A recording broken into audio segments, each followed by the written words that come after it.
Kamusta mga idol? Here we go again, Mark Anthony TV. Please like and subscribe.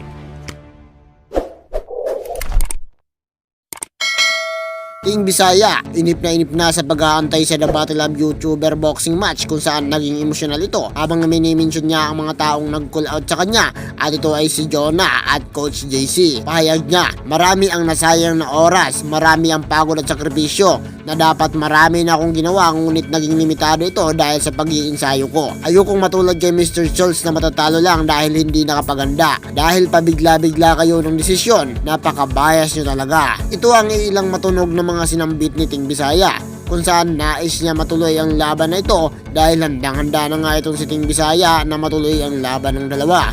Kondisyonado na itong si Team Bisaya para makipagbakbakan sa taas ng ring kasama ang coach ng Brusco na si Coach JC. Ngunit bakit nga ba hindi ito nabibigyan ng pansin ni Makagago?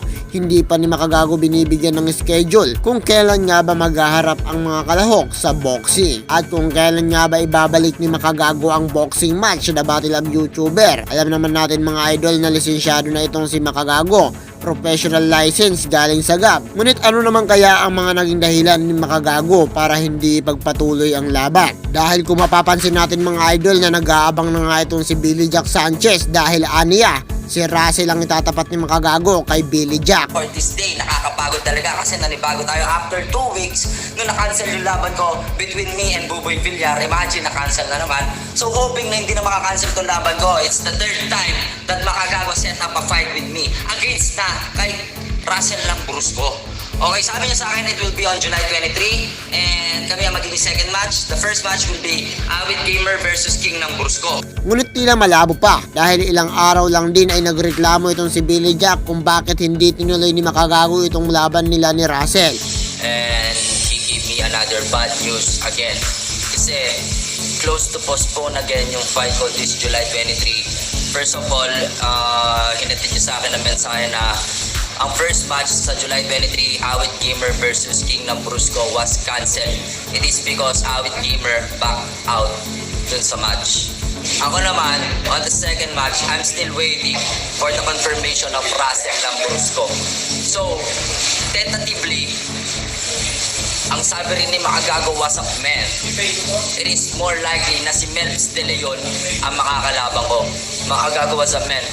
Bro, I'm telling you man, I'm getting pissed.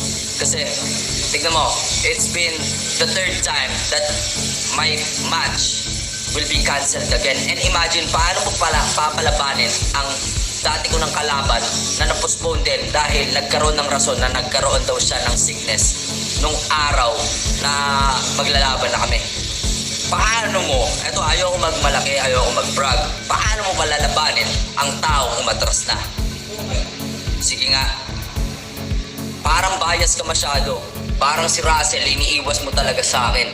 Masyado kang bias para sa mga bata mo sa Brusco Bros. Ayaw mo silang mapahamak na nadala ka dun sa nangyari kay Boy Tapang kay Russell. At ngayon naman itong si Team Bisaya at Coach JC ay puspusan pa rin ng paghahanda ngunit hindi ito nabibigyan ng pansin ng nasa taas. Ito ba ay dahil sa busy lang si Makagago sa pag-aayos ng ibang event o nakatuon lang talaga itong si Makagago sa basketball o di naman kaya hindi ito mabigyan ng pansin ni Makagago dahil maliit lang ang subscriber? Ano sa tingin nyo? Ito nga ba ang mga naging basehan ni MG para i-priority ka sa laban na ito? Dahil kapansin-pansin mga idol na itong sinalang ni Makagago sa The Battle of YouTuber ay yung mga maiingay ang pangalan at malaking subscriber. Samantala mga idol ay naglabas itong si Team Bisaya ng hinain patungkol dito. Dahil nga nawala na din ang init ng pangalan nila, bakit mas ipinapatagal pa ni Makagago? Dahil handang-handa na ito para sa bakbakan. Nawalan tuloy sila ng pag-asa na muling makaakyat sa ring at makipagbakbakan.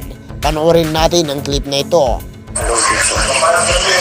Meron nga akong gustong linawin. Hindi ko alam kung matutuloy pa ba ito o hindi na. Kasi ang dami ng panahon na nasayang para sa akin mga kalugit. Nasayang yung panahon ko sa pag-itin. Ang dami ko na sanang dapat gawa. Pero hindi ako makapokus dahil yun nga, pinaghandaan ko yung GC ng Brusco. Ayun, hindi ko alam kung matutuloy pa ba. Most June na. So, kaya naman yung naghamon dito. bakit hindi niyo ituloy? Kasi naiinip na ako sa kahihintay. Ang tagal. Nanahimik ako, pero hinamon niyo ako, diba? Sinagot ko yung hamon niyo. Matagal na akong huminto sa pagbubuksing.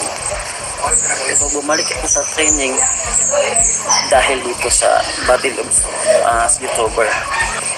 Kaya habang tumatagal, parang nawala na yung init ng pangalan namin.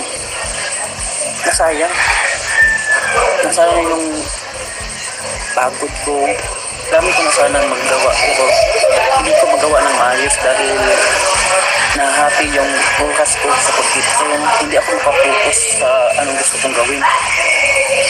Ayun, gusto kong linawin kung matutuloy pa ba. Ayaw kong dumating sa punto na sakap kayo mag-call out sa akin na wala na akong ensayo, di ba? At ayaw kong mangyari ulit yung kay Mr. Souls versus King, di ba? Pinag out niya si Mr. Souls. Ilang araw na lang yan bago yung laban niya. Habang si King, alam ko, ilang buwan niya siya nag-train nun, di ba? Napaka-bias niyo talaga. Ayaw kong lumaban na wala ensayo mga kalodi. Kaya naglabas ako ng saloobin ko ngayon. Diba? Hindi ako marunong ng fast talk, pero ginagawa ko to. Hindi para sa akin. Para to sa mga taong naniniwala sa akin. Sa mga taong naghintay sa laban namin. Ayaw kong matalo na wala mo na ginagawa. Diba? Gusto kong linawin kung matutuloy pa ba. Kasi kapag hindi ako nag-training, nasasayang lang ako ng panahon. Busjo na. Tayo naman yung Ano sa palagay nyo? Kitang-kita naman natin nagigil na itong si Ting Bisaya dahil nga nag-iinsayo ito ng gusto at pinaghahandaan talaga ang laban na ito. Kaya MG, baka naman pakinggan nyo sana kami. Bigyan nyo ng pagkakataon na itong si Ting Bisaya at Coach JC na magkaharap sa ring. Sa mga gustong matuloy ang laban na ito, just comment down below.